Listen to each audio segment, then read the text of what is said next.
मोहतरम असातिज़ा किराम अस्सलाम वालेकुम। मैं हूँ मोहसिना मुख्तार स्नोमैन पब्लिशर्स की जानिब से, और आज की इस वीडियो में हम बात करेंगे सफ़र नंबर 46 की, जो कि नॉलेज व्हील उर्दू सीरीज में मौजूद है। ये किताब प्ले ग्रुप के लिए तरतीब दी गई है। ये देखिए, यह है सफ़र नंबर 46। यहाँ देखिए, हर की जहानत यानी रोजमर्रा के काम। हम अपने रोजमर्रा के काम जो अंजाम देते हैं उन ज़ख़ीरा अल्फाज का भी बच्चों से तारुफ करवाना जरूरी है, जैसा कि पानी पीना, खाना खाना, लिखना, उछलना, हंसना, पढ़ना, खेलना और रोना। ये हमारे रोजमर्रा के काम हैं जिनको हम जिस्मानी हरकत के जरिए सर अंजाम देते हैं।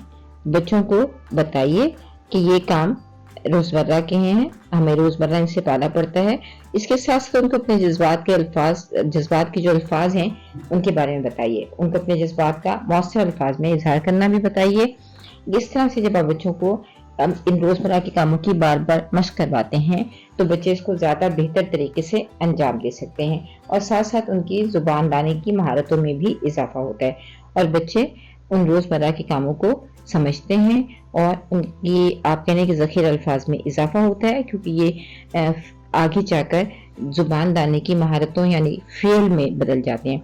एडजेक्टिव्स हम जिनको कहते हैं, ये बाद में बच्चे सीखते हैं। तो शुरू में बच्चों को आप छोटी छोटी एक्टिविटीज की मदद से, छोटी छोटी सरगर्मियों की मदद से बच्चों को इन तमाम कामों के नाम बताइए, ताकि बच्चों के ज़ख़ीरा अल्फाज में इजाफा हो और जुबान दाने की महारत में उनके बेहतरी पैदा हो। शुक्रिया।